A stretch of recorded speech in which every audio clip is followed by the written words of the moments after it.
No final de uma rua esquecida, escondida entre árvores antigas e sombras retorcidas, estava uma casa que parecia presa em um tempo distante.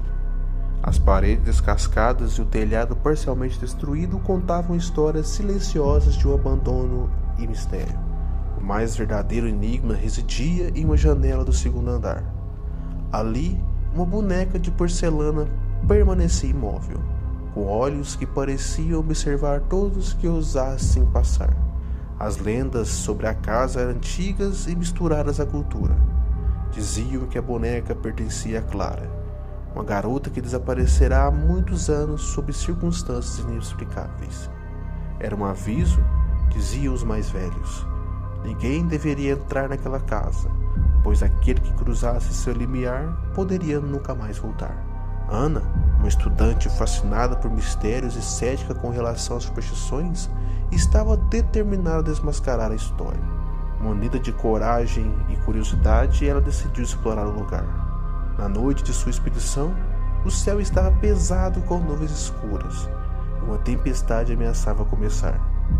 Com uma lanterna e um gravador, ela passou pelo portão enferrujado e entrou na casa, ignorando o frio arrepiante que parecia emanar de dentro. As tábuas do chão rangiam enquanto Ana atravessava o hall da entrada. Paredes sujas, móveis antigos e uma quietude opressiva tornavam o ambiente claustrofóbico. A boneca podia ser vista do hall ainda na janela do segundo andar. Seus olhos brilhavam sob a luz fraca da lanterna de Ana, como se estivessem vivos. Um arrepio percorreu sua espinha, mas ela continuou. Quando chegou ao segundo andar, encontrou um quarto infantil. Era como se alguém houvesse saído correndo e deixado tudo como estava. Brinquedos espalhados, roupas dobradas sobre a cama e desenhos pendurados nas paredes. Ana percebeu algo estranho nos desenhos. Quase todos retratavam a boneca, mas em posições diferentes, sorrindo, dançando, em um segundo, uma mão humana.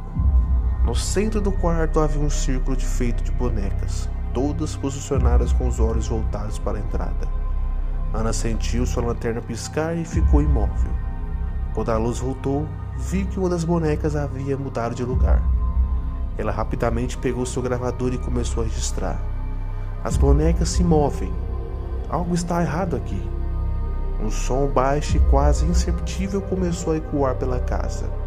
Como uma risada abafada, Ana olhou em volta, mas não viu nada. De repente, sentiu que não estava mais sozinha. Sua lanterna apagou novamente, e quando a luz voltou, a boneca da janela agora estava sentada no círculo, encarando-a. Seus lábios, antes fixos em porcelana, formavam um sorriso macabro. Ana tentou correr, mas as bonecas começaram a se mover. Lentamente, elas se ergueram e formaram a barreira ao redor dela. A boneca da janela falou pela primeira vez, com a voz que parecia vir de todas as direções ao mesmo tempo. Você veio até nós. Agora não pode sair. A porta do quarto bateu com força, trancando Ana. Ela gritou, mas o som foi engolido pela casa. O gravador caiu no chão, captando apenas o som de passos e sussurros, seguidos de um silêncio absoluto. Dias depois, os moradores encontraram o gravador de Ana na entrada da casa, mas ela nunca mais foi vista. A boneca retornou à janela, com um sorriso que parecia ainda mais largo. Desde então, aqueles que passam pela rua dizem ouvir risadas e sussurros vindo da casa, sempre acompanhados pelo olhar penetrante da boneca. E assim, a casa permanece abandonada, e o mistério nunca resolvido.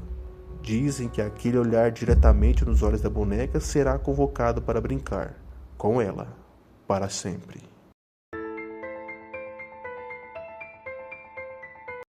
No coração de uma cidade movimentada, havia um prédio antigo que, apesar de sua aparência desgastada, ainda era usado como sede de escritórios. O edifício tinha 15 andares, mas os funcionários juravam que havia algo estranho sobre o elevador. Ele tinha um botão marcado como 16, mas não havia nenhum registro de um 16º andar.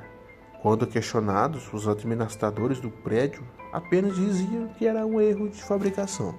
Por anos o botão permaneceu intocado, até que um jovem chamado Rafael, recém-contratado, decidiu investigar. Rafael era curioso por natureza e e não acreditava em histórias sobrenaturais.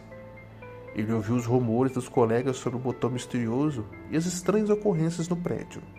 Luzes piscando, sons inexplicáveis e até mesmo relatos de pessoas desaparecidas. Mas para ele, tudo isso era apenas fruto de imaginação. Certa noite, Rafael ficou até tarde no escritório revisando documentos. O prédio estava vazio e o silêncio era quase absoluto, exceto pelo som ocasional do vento batendo nas janelas. Quando terminou seu trabalho, ele decidiu testar o elevador. Com um misto de coragem e teimosia, apertou o botão 16. O elevador começou a subir, mas algo estava errado.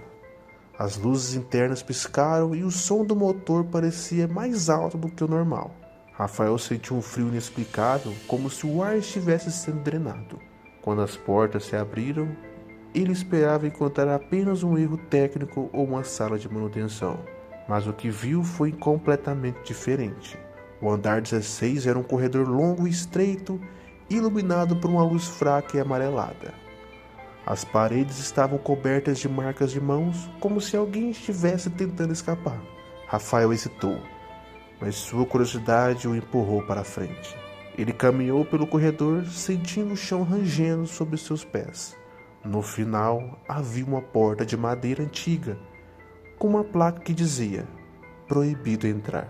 Ele abriu a porta e encontrou a sala cheia de arquivos e objetos antigos. Havia fotos de pessoas que ele não conhecia, mas todas pareciam assustadas ou tristes. No centro da sala havia uma mesa com um gravador. Rafael ligou e uma voz começou a falar: "Se você está ouvindo isso, já é tarde demais. O andar 16 não deveria existir. Saia antes que ele te encontre." Antes que pudesse reagir, Rafael ouviu passos atrás de si.